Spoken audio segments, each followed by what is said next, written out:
We are TFR. TFR. Truth Frequency Radio.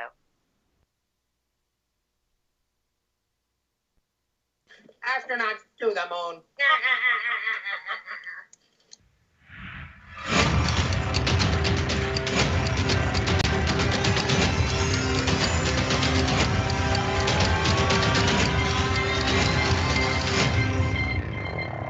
10, 9, ignition sequence start. 6, 5, 4, 3, 2.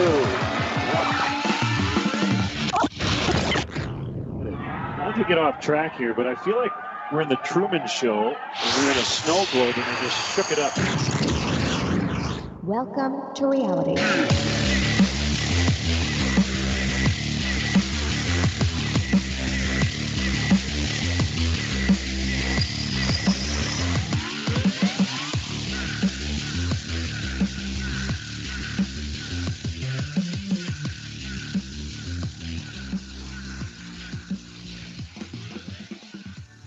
And good evening, ladies and gentlemen. Welcome to Jeranism Monday Night Raw, the current reigning and defending #1 show on TFR on Monday nights between the hours of 6 and 8 p.m. Pacific. That's 9 to 11 Eastern. I'm your host, Jaron from Jeranism, and with me is the creator of the shortest videos on YouTube, deep inside the rabbit hole, Dirth, D-I-T-R-H, David Weiss. Sup, Dave? Hey, man. Jaron, how's it going? I'm doing okay. It's been a busy All day right. for me. Is my volume all right? I have this weird wheel on my mic that has no numbers on it. It seems fine to me, but I always think that, and then people in the chat have their own opinions. So glad you're joining me. Thank you, everybody in the chat, for joining us. We do appreciate it. Dave, how was your week? Oh, I heard you went on a little trip, huh? I did. I went and visited my son out west, and did a little snowboarding, and the conditions were making me never want to ski in the east again. Oh, wow. You couldn't just pop over to California and say hello, huh? No. Would have been cool. I would have welcomed you into the house, and I wouldn't have I shut appreciate you it. Yeah. I went down Friday and came back on the red eye Sunday, so it was a fast trip. All right. And you got my package right, so you got your CDs. Everything's good? Yeah, lots of stuff in there. Paige and I are still sorting through it. Thank you. It's just fun to send junk, kind of like you sent me a penny the other day in the mail, which was... I did throw a penny in there.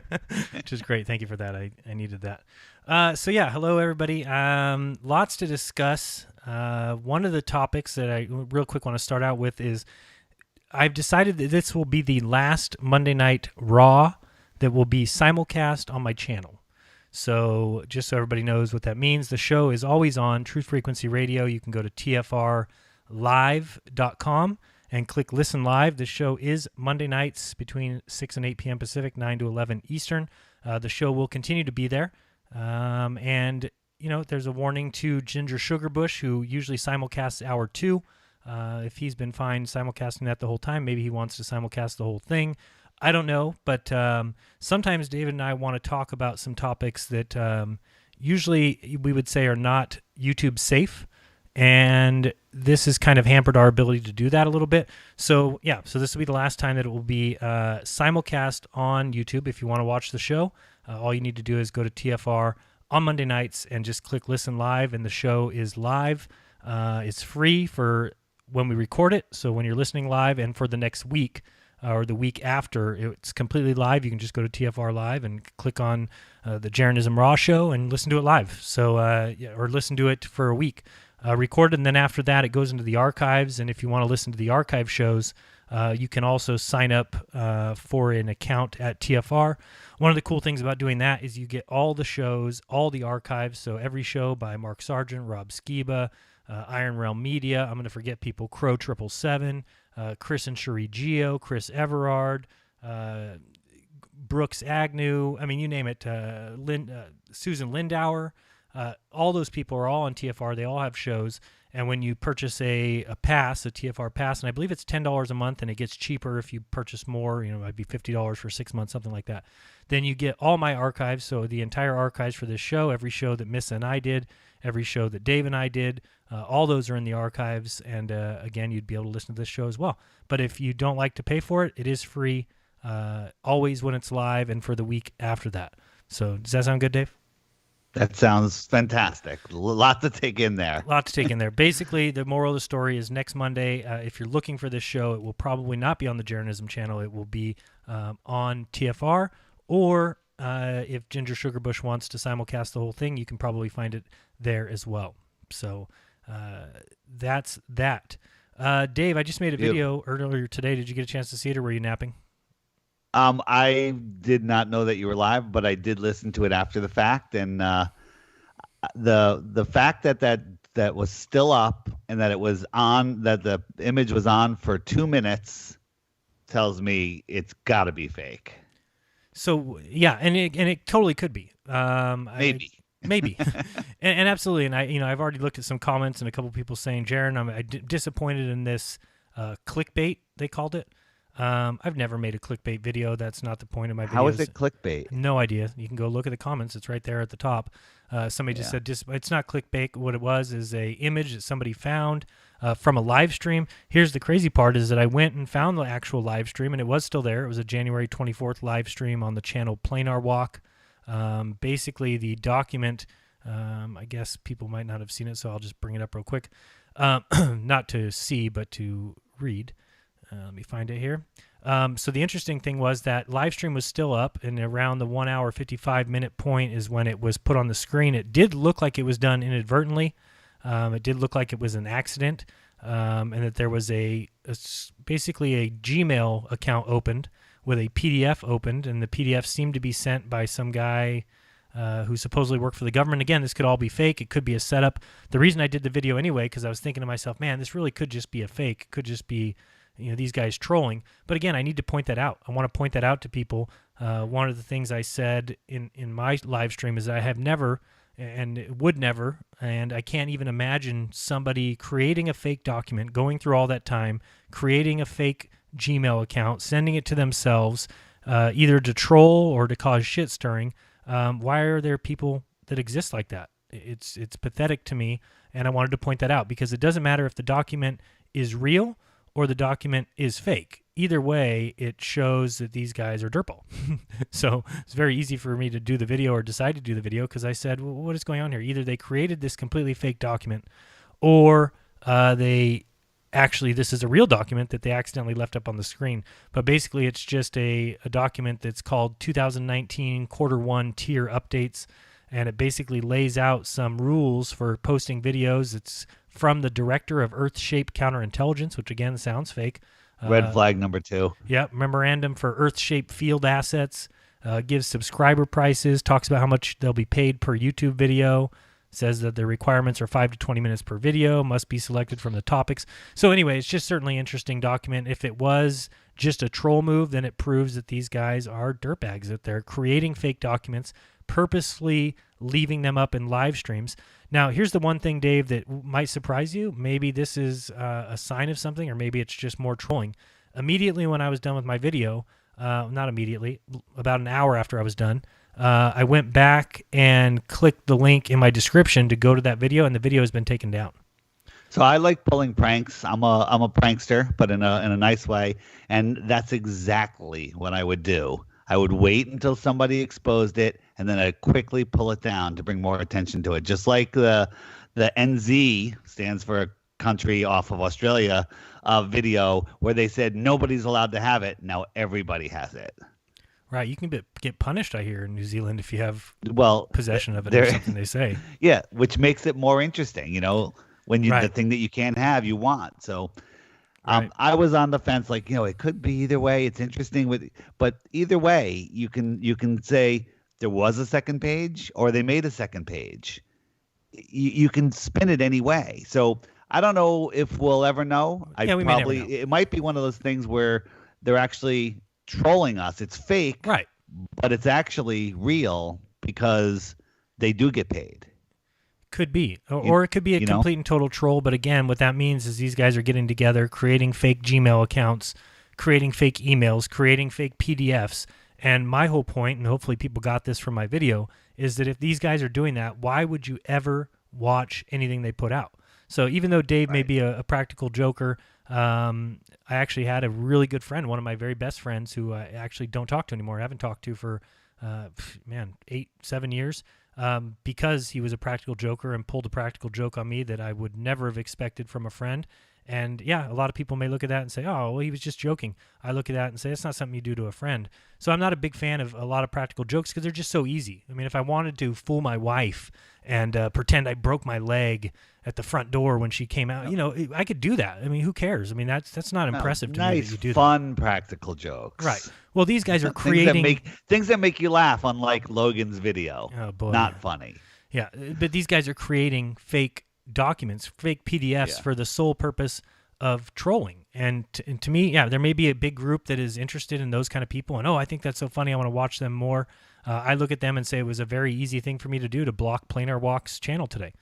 Why wouldn't I? The guy either is creating a fake PDF or he's showing a real PDF showing that he's paid to put up videos. Again, I also showed some of his statistics that it certainly seems like for the last 7 years he's made gaming videos, never getting more than 50 views, 100 views here and there. And then sure enough, come January, which is about the date of this document, all of a sudden his views go up into the thousands, his subs go up into the thousands, and all that happened within the last 2-3 months when he joined Fight the Flat Earth and other people like that. So again, if it is a troll and this is, Jaron, you got caught, oh well, so be it. It's not a matter of me getting caught. I actually don't think the document is real. I just think it's real proof that these guys are dirtbags. So that's why I did that video, and if people think it's clickbait, sorry about that. And then the fact that immediately upon me doing that video, they pulled down that live stream, which is, I don't know why they would do that if it wasn't, again, maybe they're just looking to create more hoopla, like you said, about it. And that's the problem with these guys. And let's get into that a little bit, Dave. Let's talk, for the final time, let's bury the hatchet on Mr. Logan Paul. Should we do that? Sure. Yeah. So as I've said numerous times, and hopefully everybody's at this point heard, Robbie Davidson, who's defended his position or at least apologized for his role in this whole fiasco. He was on Patricia Steer's show. He was on Glowbusters yesterday. Dave, were you able to catch the show, or were you busy on the slopes? I was just finishing up, and I popped in the earbud, pulled my hat down over it, and was listening. And Beautiful. Yeah, it was beautiful. So it was a good show, but the first hour or so was Robbie Davidson really going into depth about how Logan Paul ended up at the event and how this documentary ended up coming out and some of the issues that he has with it. So that's kind of enough. I think originally we were thinking about having Robbie join us here tonight, but then we just said, you know what, it's kind of been said. If people want to hear that, his opinion or his side of the story, you can go to, like I said, Patricia Steer's recent show or Glowbusters from yesterday. Yeah, absolutely. Here's my thought on it. Logan basically just exposed himself for being a liar, not funny. His video was horribly done, and it wasn't funny. I mean, it wasn't like a real "I gotcha." It was just not funny, childish, and childish. And him and his buddies were, they're just liars, right? And that's it. I didn't know who Logan was before the conference, and I actually forgot his last name for a little bit today, and soon I'll forget his first name. Next. Yeah, that's why I say we bury the hatchet on it, because I think David said it perfect. You've got somebody who has proven themselves to be an absolute and total liar and troll, which is almost exactly like what I showed today with Planar Walk. It's the same kind of thing. When somebody's opportunistic like that, when they're out to fool people, you can say what you want about my channel and my opinions and my beliefs. You can say anything you want, but at least I can say that I'm being honest, that these are my honest opinions, that I honestly believe what I say I believe. I'm not out to lie to people. I'm not out to troll people. I'm not in other people's channel. I'm not leaving up documents on my live stream. I'm not going to conferences and pretending to be I'm being real. And all I expect from everybody else is to be real. And if they can't do that, then you just dismiss them. And I agree with what you said, David, when you said that, you got to give everybody the benefit of the doubt. I really think we can't just immediately think everybody that comes into the flat earth is out to get it. But as soon as somebody shows their true colors, you gotta just stomp them. Right. We do need to be, a little more cautious, but I'm not going to live my life not trusting people that have never done anything for me not to trust them. again, like if somebody came out of the woodwork, a name that said, "Hey, I'm a flat earther and I want to do documentary everything," perhaps we give them a little test. Somebody, I forget who said it. We say, "Why are you a flat earther?" When I did that debate, the three Globers and myself in a hangout, which was really good. I was on Surreal Talk channel. And that's on your channel now, right? So people can check that out on the DITRH channel. It's on the DITRH channel. These guys were authentic. They were real. They really believe in the globe, and they listened to everything I was saying. So I forget I forget the point I was trying to make. Well, I don't know what point you were trying to make, but I said we got to trust everybody. We got to, or saying not trust everybody. You're saying we give them the benefit of the doubt. Those guys were real. They came across as being real global. Oh yeah. Now I got it. The one guy in the corner, who was just very indoctrinated and was pulling indoctrinated things out of his backside. He a lot of people were throwing some hate at him, and I'm like, we were all there one day. We all used to believe in planets and whatnot, but he God, what I keep having a point and it keeps going away, and I'm not even on anything. Are you sure? I'm sure. I think I was gonna say, are you high? No, you said that we all used to believe what they believe, which is true. And I think that, at least for me, I don't mind real globe believers. If they're real globe believers, then I want to have a conversation with them. I don't mind talking with them. But when they start telling lies, trolling, doing the things that tons of globe earthers do, create sock puppet accounts to go into chats and just spam different nonsense, I don't think that's playing fair. It's just playing dirtball. So, but I thought your conversation with them was good. But I agree that you oh yeah, I know what you're talking about. You're talking about asking them a question first to see if they're globe believers. Yeah. So I'll just take care of all your thoughts. He said at the beginning. Now I won't forget this time. Okay. He said at the beginning, I used to be a flat earther, but now I'm not. And his buddies were like, "Oh, you were?"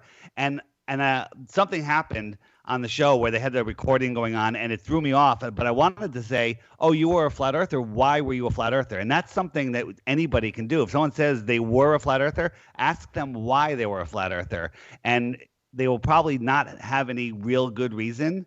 If he said, "Well, I'm a flat earther because of something, simple," I'm like, you're pretty gullible if you believe the earth is flat because of just that. It takes a lot for all of us to become flat earthers. It takes a lot of work to become a flat earther. We don't just wake up and say, "Oh, I'm a flat earther." No. I saw two things. I had a busy day today after the live stream that I did. I had an hour presentation to give on a conference call, and the conference call is done by the Ted Eldon. I've talked about him before in a few of my videos. I definitely showed his website, abodia.com, abodia.com. He's the one who taught me how to send mail for 2 cents, and if you don't know how to do that, you can check out my video called Mailing a Letter for 2 cents, which you can do, and many people have done. Thank you to everyone who's mailed me stuff to my P.O. box for 2 cents to prove that it can be done. So anyway, he is the guy that sent me the mail the very first time that I got one for 2 cents and was like, "What is going on here?" Well, one of the things he kept asking me to do was to come on his conference call. He has a weekly conference call, he said, with about 100 plus listeners, and he wanted me to give a presentation, and I said, okay. And so I went on that call, and Dave, I think you give me the idea, but I really told everybody right from the beginning. I said, throughout this call, you'll probably think that I'm crazy, and that's okay. And at the end of the call, you'll probably still think I'm crazy, and that's okay. Because if you just, at the end of this call, say, "Oh, well, now all of a sudden I believe what you believe," that's nonsense. It's taken me 4 years to get to this belief. So I really just wanted to kind of lay the groundwork for them. They seemed very, very receptive. By the end of it, a few people said they totally had already believed what I believe. But it was a very good call, or a very good, opening thing for people. And I did record it, and maybe I'll put it out, but it is just me talking for an hour. But basically going through the steps of how I became a flat earther myself, and all the things that woke me up to it, from quotes from different scientists, realizing that science has been hijacked, and that these guys are nothing more than guys with a worldview. I don't want to say nothing more. Scientists are smart. I'm not saying that they're not smart. People who go to college are well educated. I certainly don't take anything away from them as far as that goes. But when you get into this higher level astrology, if you will, or astronomy, sorry, you start to realize that these guys have a worldview. And you go back and you look at the quotes from Edwin Hubble, you look at the quotes from George Ellis, and I've given those many times. You can watch my quotes video.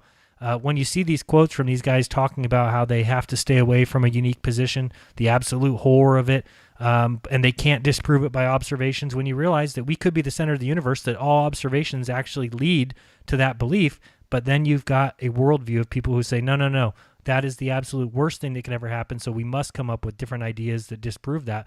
They don't disprove it. All they do is give you another option. But instead, what these guys did is they all jumped on the other option and rode that all the way to today. If it's wrong, then the entire setup that they've given us is wrong.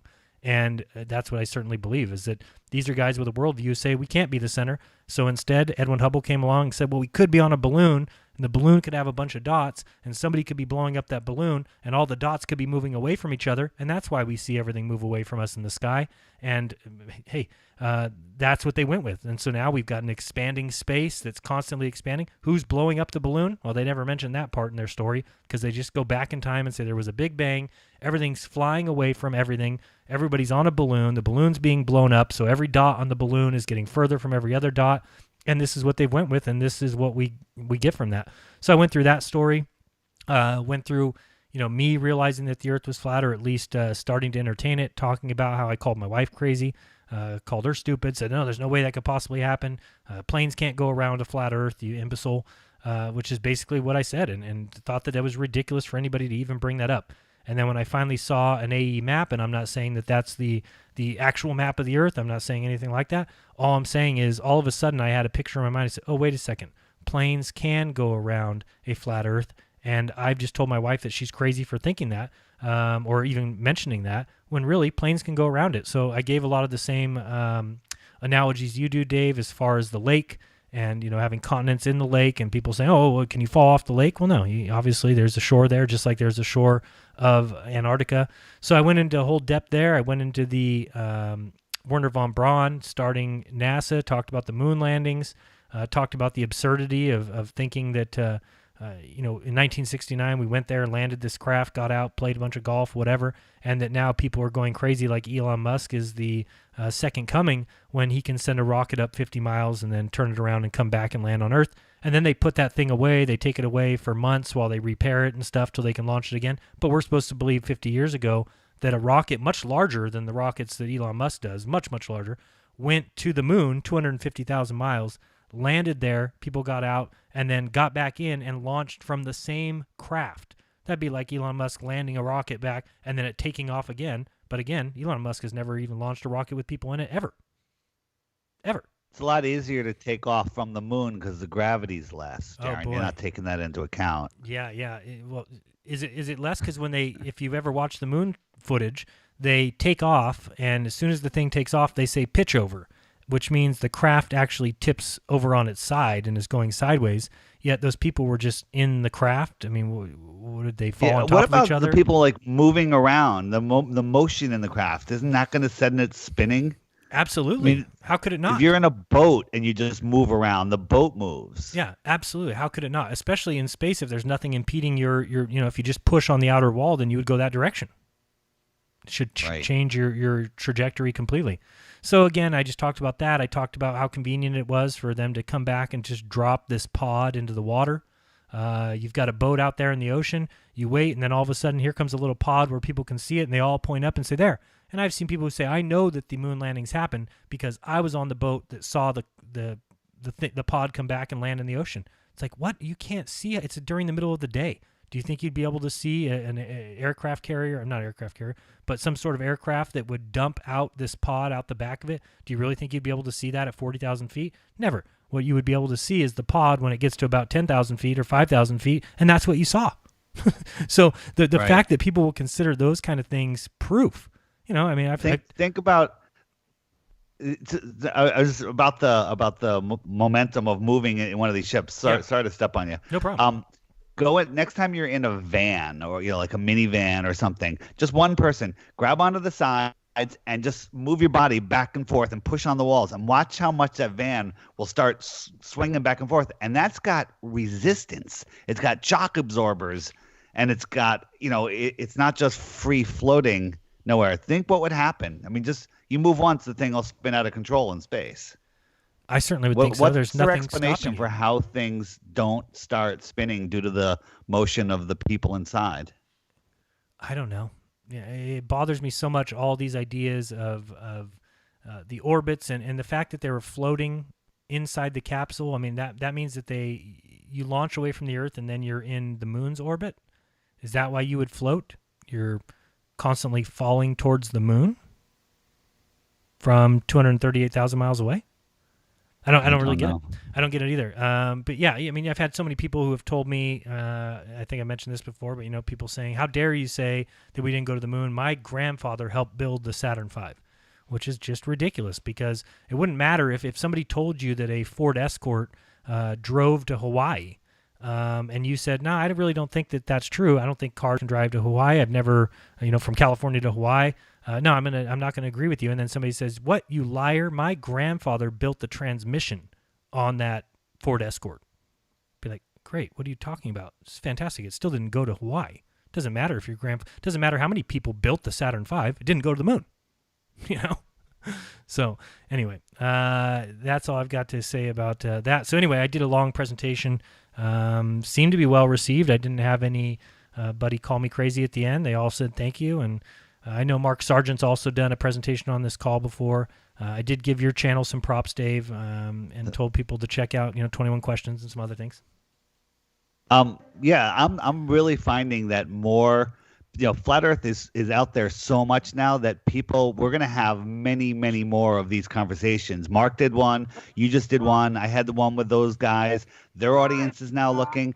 There's more and more people that are listening and want to know the truth. So many of us are going to have opportunities to speak to other non-flat earthers that want to listen. I mean, those, the ballers that make the documents and make the videos and stuff, forget them, ignore them. They're gatekeepers. We need to start talking to other audiences, and that's where it gets risky. Talking to the media, it gets a little dicey, gets a little scared, but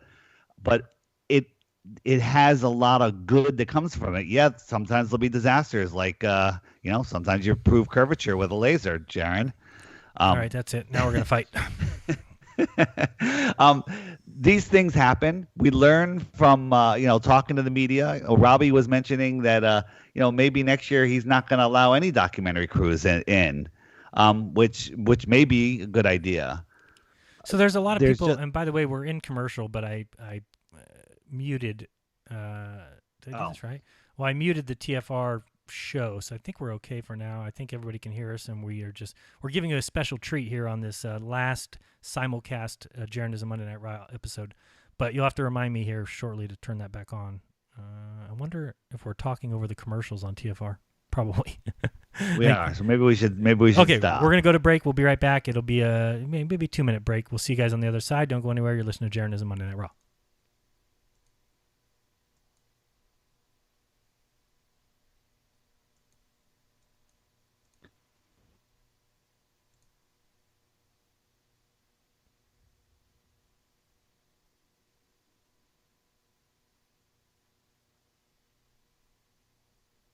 Disease starts in the gut. So log on to getthetea.com. That's getthetea.com. Be our next email saying, I love this tea. I mean, I love this tea. Get the tea at getthetea.com. Helping America one tea bag at a time.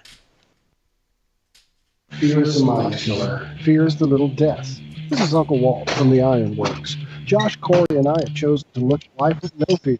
No fear of the unknown. No fear of questions about the supposedly well-known. No fear of ridicule for thinking outside the familiar fool's lines. No fear of the boot on the neck of those refusing the party line. No fear of taking on those so convinced of their beliefs they would sooner drink the Kool-Aid than believe they've been fools made. In this world filled with me too, cattle think, can truth's protective layers be peeled back to show the tender, juicy pink? Are we all just grist for the mill? Souls sold against our will, or is that just how it feels? When you're filled to the rim, with triviality so fear-filled and grim, break clear of the fear. Right here, Tuesdays and Fridays at 2 a.m. on TFR. Josh and I and you will hammer out the impurities of technology-driven brute thing, fold in a dash of logic, and quench it all with a bit of absurdity. The Ironworks. Break free of the fear. No hate. No hype. No fear. We are TFR. Frequency Radio.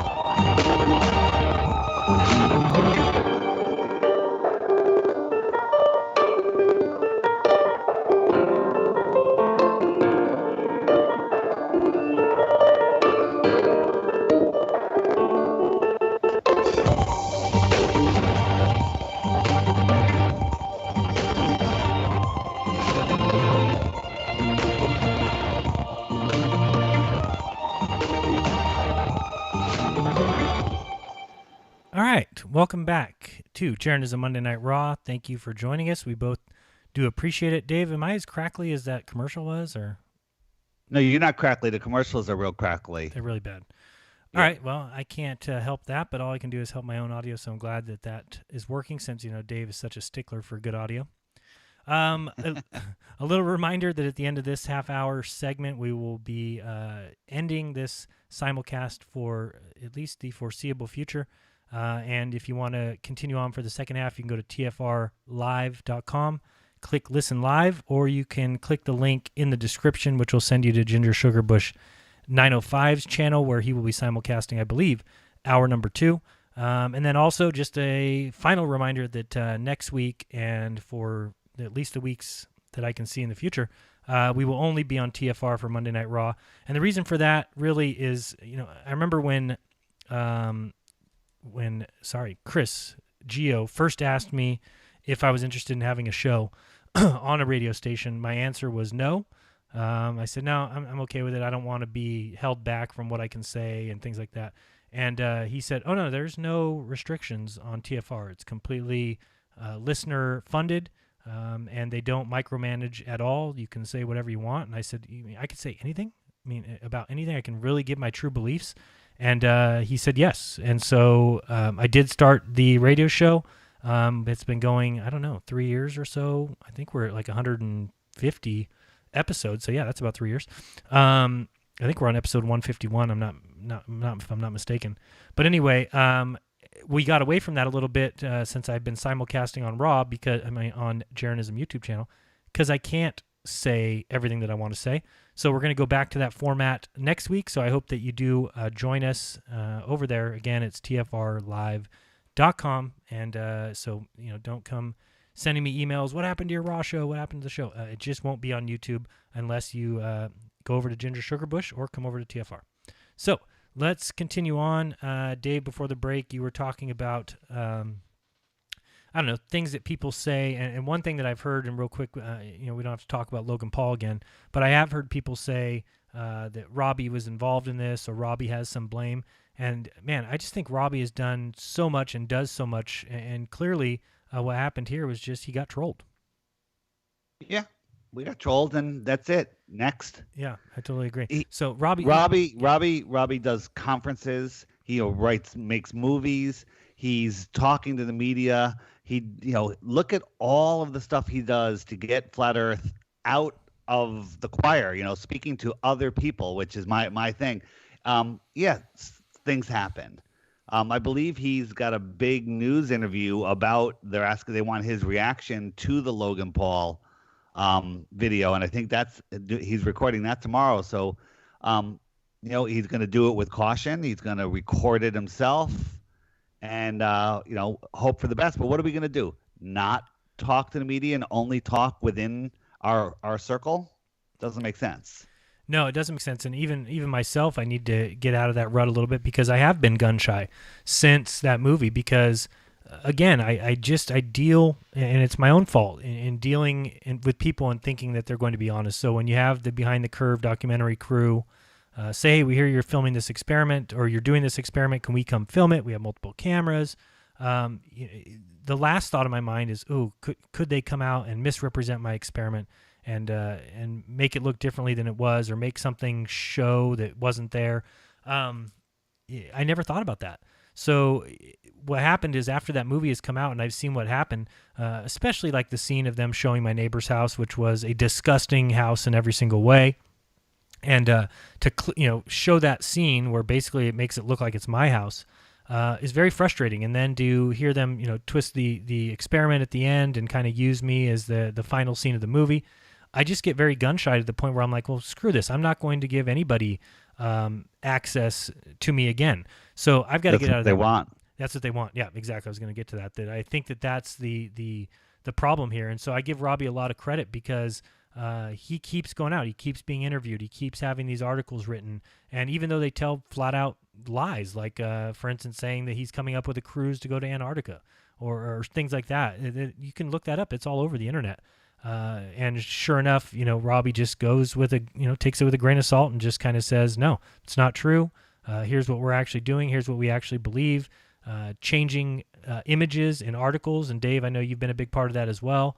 Some of these articles that keep coming out, they always want to use the flying, space pizza in space and say, well, this is what flat earthers believe. And they show a picture next to the article, which just gives it a bad taste in the people's mouth right from the start. But that's not what flat earthers believe at all. Yeah. So anyway, I just think I give props to him, and yeah, he was trolled pretty bad, but I don't think that the movie was funny, and Logan Paul is a liar, and we'll keep it at that, and I don't think there's anybody who can argue with that. Dave, you sent me a little audio clip earlier of Logan Paul saying, somebody asking him at the conference, what shape is the Earth, and he just says flat out, the Earth is flat. Yeah, I'm wondering what to do with that. That came from Flat Earth Man's sidekick, who had him record a little message for his son, who's underage, and he said, the Earth is flat to him. So there he goes trolling. If he thinks Flat Earth is so stupid, he's lying to children again. Yeah, crazy. And I would think, I don't know. I don't know how he even got access to those children in that video. I mean, I don't think I could do that. I don't think I can go to a school and say, hey, can I interview 5 of these children? It just doesn't make sense. Yeah. But anyway, we are, during the second half of the show, going to be taking calls as we normally do. We got a little bit to talk about before that, but if you want to get in line now to guarantee yourself a spot, 213-233-3998. Again, that's 213-233-3998. That's on the screen. That'll happen as the second half of the show starts in about 20 minutes. And if you're calling, please have a question Yes. or something. We love you all. If you want to just say hi, do it in the chat. We want to answer some questions. I have something I want to talk about, Jaron. Okay, go ahead. I'll talk about what I want to talk about after, because I do want to talk about the meatballer caller from last week. But go ahead. Okay. I want to talk about daylight savings time. Oh, what a joke. We were talking about that before. You know how most flat earthers are aware that the reason that they tell us they use daylight savings time is nonsense, and it's really just to throw off our cycle with the sky clock. You agree? Agree. So, twice a year they shift what time we think it is, and they say it was to help farmers have more light for their fields. That's nonsense. If the farmers want to have more light, they could just get up earlier, get up an hour earlier. Instead of getting up at 5, get up at 4 or whatever time they get up. So it's nonsense. It's to throw off our natural cycle. And one of the things I noticed when I made the clock app is it really felt good to look at the full moon directly opposed to the hour hand, to the sun. Just when you see it, I'm like, oh, it makes so much sense. And it actually crazily made me feel good just to look at it. But now that it's daylight savings time, when it's full moon on the app, it's off. It's off. It's an hour off. It's not a straight line. And it bothered me. So someone suggested that I fix that, and I am making an update. So the update probably next week will have it where you can switch the daylight savings time. Put a switch on in the settings. Say I'm observing daylight savings, and the sun will jump off of the hour hand and it'll be an hour behind. Okay, good. So it'll be Think back it's to worth what it? Like I said, I'm not sure that there's a big enough difference that I would notice it on the app, but I could see where somebody could. It literally throws me off with it being off. So I think it's for people will enjoy it better, if not just subconsciously. Yeah, because I could see it even being a day off, and it wouldn't even be noticeable to me. But an hour seems like it would not be noticeable at all. But I could see it not being across. If we it's live in a hours. world where angles matter. The everything is angles, and that the angle of the full moon to the sun is off. Right. And it bothers me. And maybe I'm crazy for that, but I think the sky clock and the position of all of these lights in the sky or whatever they are matter tremendously. And when we see representations of them that are wrong, they don't resonate properly. And everything's about how things resonate with you. So I'm doing it. I'm making the change, and I think people will appreciate it. But Awesome. I'm not going to let you upgrade. You have to keep the old version. No, I'm going to upgrade. I'll always upgrade. So what else do we want to talk about? I did get some interesting emails this week. I was going to talk about one, but I've got to look into it a little bit more. But there is a lot of people that I've seen saying that there's places in the north and places in the south that are at the same latitude that are vastly different with the amount of sun that they get. So I'll probably do a video on that. This person actually gave a couple locations, one in Nord Greenland and the other somewhere in the south. I don't see it right now. But that cannot be true. And, I think Eric Dubé did one of the best videos where he compared the north and the south. Do you remember that video? Yeah, I have it it's on our Facebook page. Yeah. Seasons Explained by Right. Eric Dubé. Yeah, one of the best Eric Dubé videos that he's done, I think. So, yeah, that's one thing we want to look at. Dave, another thing, and I don't know if you've seen this because somebody showed me and I just thought it was funny. So you know how we call NASA clowns? Right, we call the astronauts Sure. clowns. NASA's a bunch of clowns. I've been saying it for, God knows, 3 years. But it's funny, if you search NASA clowns, so, just put that search in your Google, you'll get a bunch of articles talking about how NASA is looking for clowns. This is real. This is from February 2019. This is a good technique. NASA is looking to recruit a class clown to boost morale on future space missions. When are they going to go further than 200 miles, first of all, before they worry about bringing a class clown along? That's the first article that comes out, and all I searched was NASA clowns. Next article says, NASA is studying whether a Mars crew would need a class clown. Next article from The Guardian, February 15th, Jokers, please. First human mission to Mars may need onboard clowns. Next, February 15th, from science.slashdot.org, researchers are working with NASA to see if comedian clowns will help. Future Mars missions will need class clown in the crew. It's just funny. So if you search NASA clowns, that's what you get. Luckily, you also do see some videos and images showing NASA astronauts dressed up as clowns, which is pretty funny. But I just thought that was hilarious because, it's a good technique, huh? They're trying to dominate the search terms. They'll probably come up with something for bubbles in space. I wouldn't doubt. Yeah, blowing bubbles in space. Oh yeah, I totally agree. That's coming probably next. But NASA, I just have such a problem with NASA. People know that.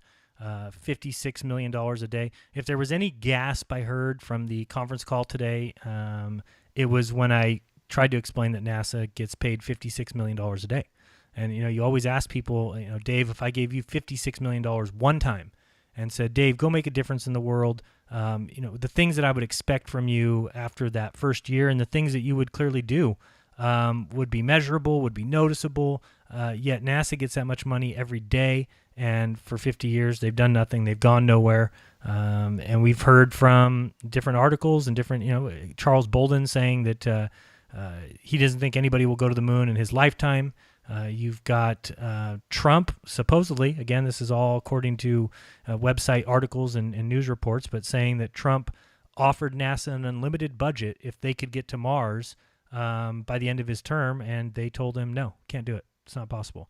So again, what have they been doing for 50 years? And again, this is the thing I don't understand about space travel, Dave. Shouldn't it be easy? Like if for instance, there's just a vacuum out there, just a vacuum, and they say once you start going a certain speed, you just keep going that speed. I mean, wouldn't space travel be easy for them at this point? I mean, what have they been studying? What left is there to do? If all you have to do is a little bit of mathematics, you send the rocket up at a certain speed in a certain area, and then it enters the orbit of wherever you're sending it, and it's just easy. It should be easy. It's just ridiculous. How does anything ever get back to Earth? Because the Earth is traveling at 66,000 miles an hour in one direction and 500,000 miles an hour in another direction. So how does it come back? The global answer is, well, the whatever you send out there is already moving in that direction, so it's mirroring it. That's nonsense. That's nonsense. I'm doing a video that I was going to be done with today, but I ended up doing a couple other things with this conference call and this other live stream. But I'm doing a video just called Are We Spinning? And the reason why is because I realized why. Dave, have you heard this excuse that they always want to use, rather than linear speed, they want to use angular speed? So if you say, hey, we're spinning 1,000 miles per hour, what they always want to say is that, well, that's not that fast. It's one rotation per day. Have you ever heard that? They're like, they say, can you see a clock, hour hand go around? He goes, and now cut that in half because it goes around, that's only a 12-hour clock. Right. It's the same thing when they say, if you were on a carousel that went around once a day, would you notice? Well, absolutely not. You wouldn't even notice that it was moving. Here's the problem. The carousel has a circumference of about, 100 feet. So what you have to do is you have to realize, now take that carousel out and say it has a circumference of a mile, and that's going around once a day. Well, would you notice? It'd be pretty tough. You'd definitely be able to look and see that you're moving, but it would be very, very, very slow. Wouldn't be quite like grass growing, but it would be very, very slow, but you'd notice that you were moving. Now here's the problem, is you have to multiply that by 25,000 times to get to the circumference that the Earth is. The Earth is 25,000 miles circumference, and therefore you would have to be on a merry-go-round 25,000 miles in circumference. Now, if you're going around that once a day, you'd be flying at a linear speed of 1,000 miles per hour. Now, why do they always want to go to angular speed? Well, because when you're talking angular speed, when you're talking angular speed, then all of a sudden it doesn't matter where you're at on a carousel. If you're talking angular speed, every horse on the carousel is going the same speed. But we're smart enough to realize that if you're on a carousel and somebody's standing towards the middle of it, that clearly that horse is going around slower than a horse towards the outside. And that's just a small carousel. Again, if you make that bigger, make it a mile in circumference, well, then clearly somebody at the outer edge is going much faster than somebody who's standing close to the middle. Now move that out to a 25,000 mile circumference and realize that the linear speed of a person at the edge is going 1,000 miles per hour. Everyone can picture what 50 miles per hour looks like, right? You're driving in a car, you're going 50 miles per hour, you look out the window and you see the scene change at 50 miles per hour. Okay, that's one thing. Now multiply that by 20. And I actually show that in my video. And then when you realize how fast 1,000 miles per hour is, you realize that there's no way anybody could hold on to that carousel. That's how fast you'd be whipping around the Earth. You'd be flying. The scene would be changed so fast. You couldn't keep a bucket of water. You couldn't keep anything on that carousel. People would fly off. I've got a couple videos of people doing that merry-go-round challenge where in one video somebody takes a scooter or it's like a little moped or something and revs the tire up to get the thing spinning. There's two people on it and it spins like 3-4 times and the guy flies off.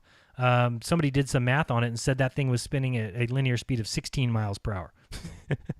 So, wow. And the guy flies off. He flies off 10 feet just as soon as the thing starts spinning. So again, when you realize how fast that we would be going on a spinning Earth, it is ridiculous. You would fly off in an instant. And to think that the only thing that they say that's holding us from flying off the Earth is gravity, which is the weakest force, which, butterfly can just take off and leave. So no, I think that those things are, it's going to be a good video. The other thing I want to talk about, Dave, the Meatballer caller last week called in for a long segment where he tried to give us some thought experiment. Do you remember it? Yeah, unfortunately. Yes. Sorry, I was drinking something. I think that I answered something wrong in there, and when I really thought about it, I'm like, wait a second. So what he was basically saying is that you could take this paint bucket and put it in a thing of water, and he was basically describing how no matter what we put in that bucket, that it would rise to the top. If it was helium, it would rise to the top, and then it would escape into the atmosphere. And if it was hydrogen, that it would escape even higher than the helium. And then he says, what if we put a vacuum in that paint can and send it to the bottom? Then what would happen? And Dave and I both kind of said, or at least I said, I'm like, well, the vacuum would then rise to the top. And he's like, all right, well, then the vacuum's at the top, and that's how it all works. So I was like, wait, what? And I was like thinking about it. I'm like, if you put a vacuum inside of a paint can and then opened it, then everything would escape into the vacuum. So the gas, whatever it is, the water, doesn't matter what it is, it would escape into the vacuum. The vacuum wouldn't rise up. So the meatballer caller did a good job of explaining why you can't have gas pressure next to a globe, or at least gas pressure on a globe next to the vacuum of space. It would suck the water right in, even if you opened it up from the bottom up in the water. Right. It would suck the water right up into it. And if the vacuum got high enough to be at the top of the water, as soon as it was opened up to the atmosphere, then all the gases from the atmosphere would go into the vacuum. The vacuum would not rise to the top. The vacuum, nature abhors a vacuum, Right. So anyway, I just wanted to put that out there for anybody who thought that the meatballer caller called in and got us. I don't think that was a got you. I thought that it was a pretty bad thought experiment. And then also, ultimately, in the end, it shows that the vacuum would take away any of the atmosphere, take away any of the gases, wherever it was. So, if like you said, if it was at the bottom. So anyway. Do we have time to talk about my thought about the sun? Please. And when it stops lighting the earth? Sure. We only got one super chat, so thank you very much for the cynical skeptic who said Robbie took some heat from the behind the curve. Hi, David and Jaron. Hello. Hey, what's going on? Did Robbie take? I don't think Robbie did take much heat, but I think you're talking about from the Logan Paul video. But thank you very much for the super chat. We do appreciate it. Always appreciated. Go ahead, Dave. And also, by the way, good. Just last thing on Logan is I was hoping that he would come out with something good. I was wrong. Me too. I was thinking it's possible. I didn't totally buy into it, and I was wrong. So me too. Yeah, you got to eat pie when take it to the face when you. There you go. Good. All right. So here's my thought. So you got the giant workout yoga ball sun. You got the pebble that's the earth, and the sun is just above the earth. Okay, so forget the yoga ball. You're standing on the earth. The sun is a mile over your head. Okay, so we're standing on the earth. You look from horizon to horizon. What are you going to see? The sun is going to fill the entire sky. So absolutely. Imagine yourself where there's nothing blocking your vision of the horizon, 360 degrees around, and the sun is just over your head. It fills the entire sky. It's massive. Okay, and it's lighting up the whole earth because it's right there. Then we move it 93 million miles away. It's now the size of a dime, and it's still lighting up the earth bright. It's the middle of the summer. It's a bright, sunny day, and it's lighting up the earth. Okay? Agree. How far away does that sun have to go before it will stop lighting up the earth? Doesn't light travel in a vacuum forever? Why don't the stars on the clearest of nights make any light at all on Earth? I set you up for that one, see? I mean, it's practically immeasurable. But the sun, at 93 million miles away, is able to create this incredible daylight. And so think about the brightness of the sun at noon in July.